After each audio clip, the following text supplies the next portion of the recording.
లాల్ దర్వాజా సింహవాహిని శ్రీ మహంకాళి దేవాలయానికి దేవాదాయ ధర్మాదాయ శాఖ 6 సభ్యులతో కూడిన నూతన కమిటీని నియమించింది. బోనాలు, దసరా, శరన్నవరాత్రుల ఉత్సవాల నిర్వహణ కోసం ఈ కమిటీని ఏర్పాటు చేశారు. ఉత్సవ కమిటీ సభ్యులుగా రంగా రమేష్ గౌడ్, ఏ మాణిక్ ప్రభు గౌడ్, పోసాని విజయ్ కుమార్, సిహెచ్ వెంకటేష్, బంగ్లా రాజు యాదవ్, కె రవిరాజులను నియమిస్తూ దేవాదాయ ధర్మాదాయ శాఖ ఉత్తర్వులు జారీ చేసింది. ఈ సందర్భంగా ఏర్పాటు చేసిన మీడియా సమావేశంలో వారు వివరాలు వెల్లడించారు. ఈ 7 బోనాలు, విజయదశమి ఉత్సవాల వరకు ఈ కమిటీ కొనసాగుతుందని తెలిపారు. ఎలాంటి గొడవలకు తావివ్వకుండా అందరినీ కలుపుకొని ఉత్సవాలను అత్యంత వైభవంగా నిర్వహించడానికి భారీ సన్నాహాలు చేస్తున్నామన్నారు.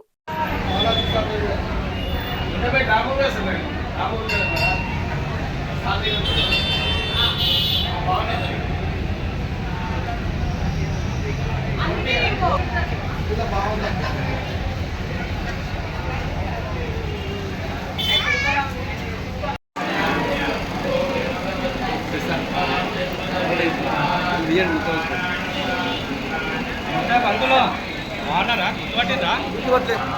నేనే మనలే కదా.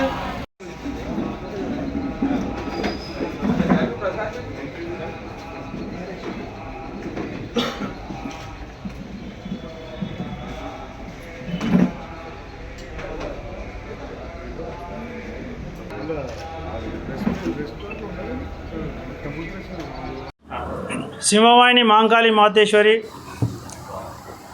బోనాల ఉత్సవ కమిటీ గత 3వ తేదీ నాడు తెలంగాణ రాష్ట్ర ప్రభుత్వం ఒక 6 మందితో ఒక కమిటీ వేయడం జరిగింది. ఈ బోనాల జాతర మరియు దసరా ఉత్సవాలు వైభవంగా జరపాలని చెప్పి మమ్మల్ని అపాయింట్ చేసినందుకు ముఖ్యంగా తెలంగాణ రాష్ట్ర ప్రభుత్వానికి, అలాగే దేవాదాయ ధర్మాదాయ శాఖ మంత్రివర్యులు కొండా సురేఖ గారికి మరియు ఇన్ఛార్జ్ మినిస్టర్ పొన్నం ప్రభాకర్ గారికి, అలాగే మినిస్టర్లందరికీ కూడా పేరు పేరున ధన్యవాదాలు తెలియజేస్తున్నాం.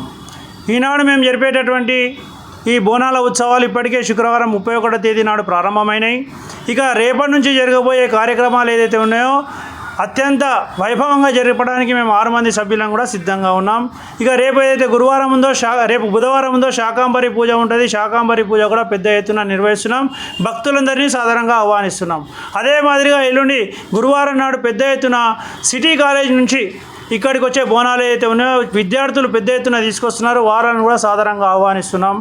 అదే దినం ఏదైతే గురువారం నాడు జరుగుతుందో ఉమ్మడి దేవాలయ ఊరేగింపు నుండి అమ్మవారికి ఏదైతే బోనం తీసుకొస్తారో వాళ్ళని కూడా సాధారణంగా ఆహ్వానిస్తున్నాం.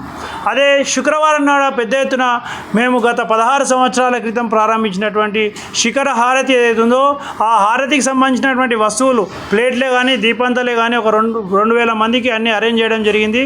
కాబట్టి భక్తులందరూ కూడా వచ్చేసి ఆ శిఖర హారతిని కూడా పెద్ద ఎత్తున నిర్వహించాలని కోరుకుంటున్నాం. అదే ఈనాడు జరిగేటటువంటి దీపోత్సవ కార్యక్రమాన్ని కూడా ఏర్పాట్లు చేయడం జరిగింది.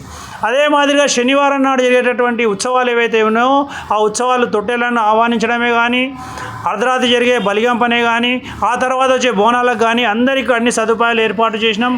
అన్ని రాష్ట్ర ప్రభుత్వంలోని అన్ని శాఖలు కూడా వీటిపైన కేంద్రీకరించబడ్డాయి. అన్ని శాఖల వాళ్ళు కూడా అన్ని ఏర్పాట్లు చేయడం జరిగింది. అదే ఆదివారం నాడు అయినటువంటి బోనాలకు కూడా సాధారణంగా వాళ్ళందరినీ కూడా ఆడపడుచులని కోరుకుంటున్నాం. మన సంప్రదాయాన్ని కాపాడదాం. అందరూ బోనాలు తీసుకురండి. బోనాలకు ప్రత్యేకమైనటువంటి లైన్లు ఉంటాయి. అదే ఆ లైన్ల లోపల మీకు ఎటువంటి ఆగకుండా పంపడానికి సిద్ధంగా ఉన్నాం. అదే ఆదివారం నాడు బోనాల తదనంతరం ఏదైతే జరుగుతుందో ఆ విషయాలన్నిటి కూడా మేము సిద్ధంగా రాత్రి జరిగేటటువంటి ఆదివారం నాడు జరిగేటటువంటి శాంతి కళ్యాణం ఏందో ప్రపంచ శాంతిని కోరుతూ ఆనాడు 1908 నుంచి స్టార్ట్ అయినటువంటి ఆచారాన్ని కంటిన్యూ చేయడానికి కూడా సిద్ధంగా ఉన్నాం. అదేవిధంగా సోమవారం నాడు జరిగేటటువంటి కార్యక్రమాలు ఏవైతే ఉన్నాయో పోతురాజు గారికి స్వాగతమే అనుకోండి, తర్వాత రంగ కార్యక్రమే కానీ, భవానీ రథయాత్ర కానీ అన్నింటిని కూడా పెద్ద ఎత్తున నిర్వహించడానికి ఎటువంటి లోటుపాట్లు లేకుండా, ఎవరికి ఎటువంటి ప్రాబ్లం జరగకుండా, భక్తులకు ఎటువంటి అసౌకర్యం కలగకుండా చేయడానికి సిద్ధంగా ఉన్నాం. తెలంగాణ రాష్ట్ర ప్రభుత్వం ప్రత్యేకంగా సింహవాహిని మహంకాళి మాతేశ్వరి ఉత్సవ కమిటీకి 6 మంది పేర్లతో ఒక జీవోని ఇవ్వడం జరిగింది. గత 3వ తేదీ నాడు వారి యొక్క పేర్లు రంగా రమేష్ గౌడ్ గారు, ఏ మాణిక్ ప్రభు గౌడ్ గారు, సి బంగ్లారాజు యాదవ్ గారు, సి వెంకటేష్ గారు, పోసాని విజయ్ కుమార్ గారు, కె రవిరాజు గారు స్పెషల్ ఇన్వైటీగా వాళ్ళను ఇన్వైట్ చేయడం జరిగింది. వాళ్ళను కూడా వాళ్ళతో పాటు ఈ యొక్క ఉత్సవాలు పెద్ద ఎత్తున నిర్వహించడానికి సిద్ధంగా ఉన్నాం.